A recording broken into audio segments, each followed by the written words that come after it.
Chapter 6. The Captain's Papers. We rode hard all day till we drew up before Dr. Livesey's door. The house was all dark to the front. Mr. Dance told me to jump down and knock, and Dodger gave me a stirrup to descend by. The door was opened almost at once by the maid. "Is Dr. Livesey in?" I asked. "No," she said. "He came home in the afternoon, but he has gone to the hall to dine and pass the evening with the squire." "So there we go, boys," said Mr. Dance. This time, as the distance was short, I did not mount, but ran with Dodger's stirrup leather to the lodge gates, and up the long, leafless, moonlit avenue to where the white line of the hall buildings looked on either hand on great old gardens. Here Mr. Dance dismounted, and taking me along with him, admitted at a word into the house. The servant led us down a matted passage, and showed us at the end into a great library, all lined with bookcases and busts upon the top of them, where the squire and Dr. Livesey sat, pipe in hand, on either side of a bright fire. I've never seen the squire so near at hand. He was a tall man, over 6 feet high, and broad in proportion, and he had a bluff, rough and ready face. All roughened and reddened and lined in his long travels, his eyebrows were very black and moved readily, and this gave him the look of some temper. Not bad, you would say, but quick and high. "Come in, Mr. Dance," says he, very stately and condescendingly. "Good evening, Mr. Dance," says the doctor with a nod. "And good evening to you, friend Jim. What good wind brings you here?" The supervisor stood up straight and stiff, and told his story like a lesson. And you should have seen how the two gentlemen leaned forward and looked at each other and forgot to smoke in their surprise and interest.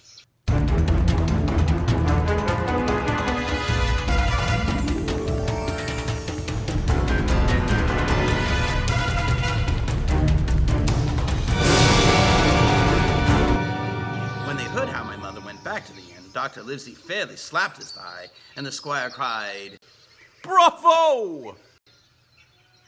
and broke his long pipe against the grate. Long before it was done, Mr. Trelawney, that you will remember is the squire's name, had got up from his seat and was striding about the room, and the doctor, as if to hear better, had taken off his powdered wig and sat there looking very strange indeed, with his own cropped black poll.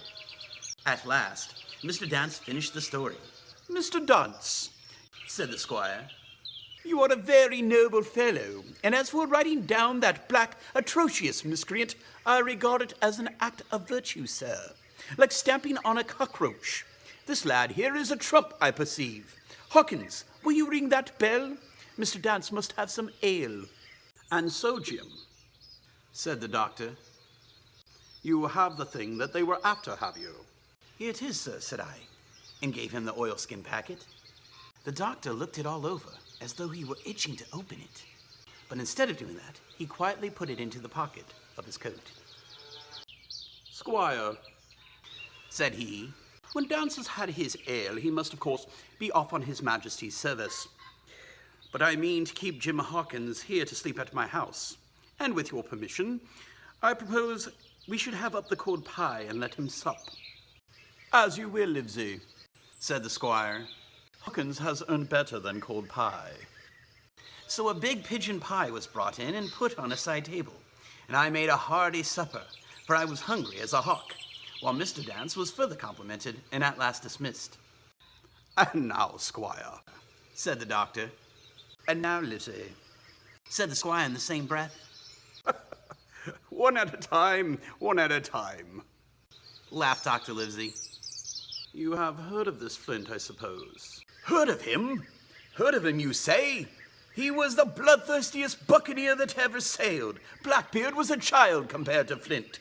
The Spaniards were so prodigiously afraid of him that I tell you, sir, I was sometimes proud he was an Englishman.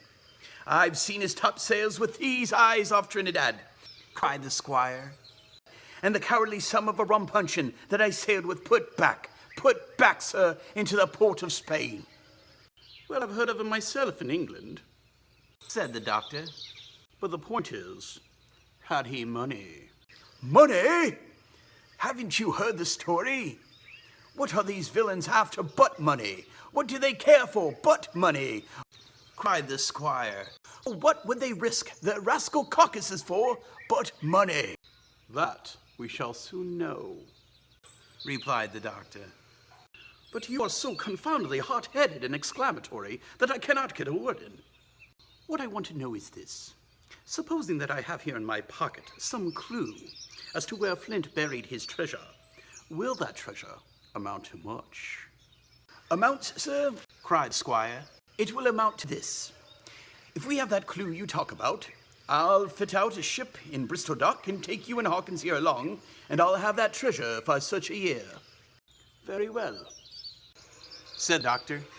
Now, if Jim is agreeable, we'll open the packet. And he laid it before him on the table. The bundle was sewn together, and the doctor had to get out his instrument case and cut the stitches with his medical scissors. It contained two things, a book and a sealed paper. First of all, we'll try the book, observed the doctor. The squire and I were both peering over his shoulder as he opened it, but Dr. Livesey had kindly motioned me to come round the side table, where I had been eating, to enjoy the sport of the search. On the first page, there were only some scraps of writing, such as a man with a pen in his hand might make for idleness or practice. One was the same as the tattoo mark, Billy Bones his fancy. Then there was Mr. Bones' mate. No more rum, off Palm Key he got it, and some other snatches, mostly single words and unintelligible. I could not help wondering who it was that had got it and what it was that he got. A knife in his back, as like as not.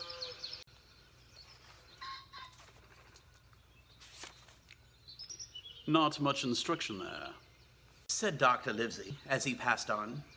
The next 10 or 12 pages were filled with a curious series of entries. There was a date at the end of one line, and at the other, a sum of money, as in common account books, but instead of explanatory writing, only a varying number of crosses between the two.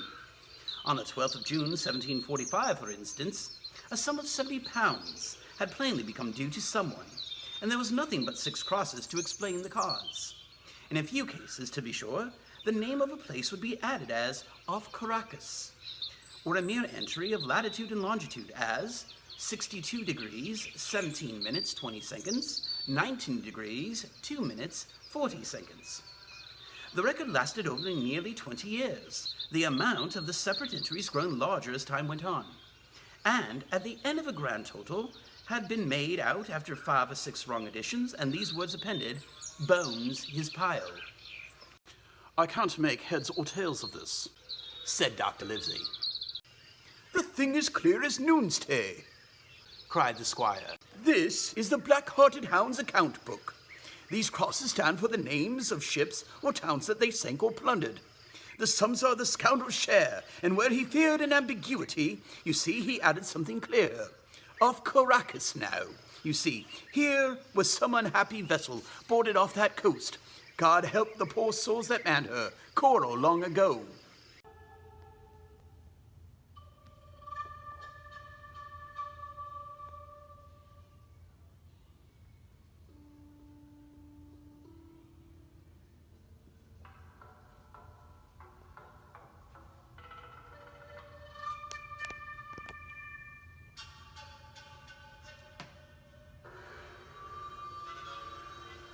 Right, said the doctor. See what it is to be a traveler. Quite right. And as the amounts increase, he rose in rank. There was little else in the volume but a bearing of places noted in the blank leaves towards the end, and a table for reducing French, English, and Spanish monies to a common value. Thrifty man, cried the doctor. He wasn't the one to be cheated. And now, said the squire, for the other. The paper had been sealed in several places with a thimble, by way of seal. The very thimble, perhaps, that I had found in the captain's pocket. The doctor opened the seals with great care, and there fell out the map of an island, with latitude and longitude, soundings, names of hills and bays, and inlets, and every particular that would be needed to bring a ship to safe anchorage upon its shores. It was about 9 miles long, and 5 across, shaped, you might say, like a fat dragon standing up, and had 2 fine landlocked harbors, and a hill in the center part marked the Spyglass. There were several editions of a latter date, but above all, 3 crosses of red ink. 2 on the north part of the island, 1 in the southwest, and beside this last, in the same red ink, and in a small, neat hand, very different from the captain's, tottery characters, these words, "Bulk of treasure here." Over on the back, the same hand had written this further information. Tall tree, spyglass shoulder, bearing a point to the north of north-northeast. Skeleton Island, east-southeast, and by east, 10 feet. The bar silver is in the north cache. You can find it by the trend of the east hammock, 10 fathoms south of the black crag with a face on it. The arms are easily found in the sandhill, north point of the North Inlet Cape, bearing east and a quarter north. James Flint. That was all. But brief as it was, and to me incomprehensible, it filled the squire and Dr. Livesey with delight. Livesey, said the squire, you will give up this wretched practice at once. Tomorrow I start for Bristol. In 3 weeks' time, 3 weeks, 2 weeks, 10 days, we'll have the best ship and the choicest crew in England. Hawkins shall come as cabin boy. You'll make a famous cabin boy, Hawkins. You, Livesey, are ship's doctor. I am admiral. We'll take Redruth, choice and hunter. We'll have favorable winds, a quick passage, and not the least difficulty in finding the spot, and money to eat, to roll in, to play duck and drake ever after. Trelawney, said the doctor, I'll go with you, and I'll go to bail for it. And so will Jim, and be a credit to the undertaking. There's only one man I'm afraid of. And who's that? Name the dog, sir. You, replied the doctor, for you cannot hold your tongue. We are not the only men who know of this paper. These fellows who attacked the inn tonight, bold and desperate blades to be sure. And the rest who stayed aboard, the boat, and more, I dare say, not far off, are one and all through thick and thin, bound that they'll get the money. We must none of us go alone till we get to sea. Jim and I shall stick together in the meanwhile. You'll take Joyce and Hunter when you go to Bristol, and from first to last, not one of us must breathe a word about what we have found. Livesey, you are always in the right of it, returned the squire. I'll be as silent as the grave. End of chapter 6.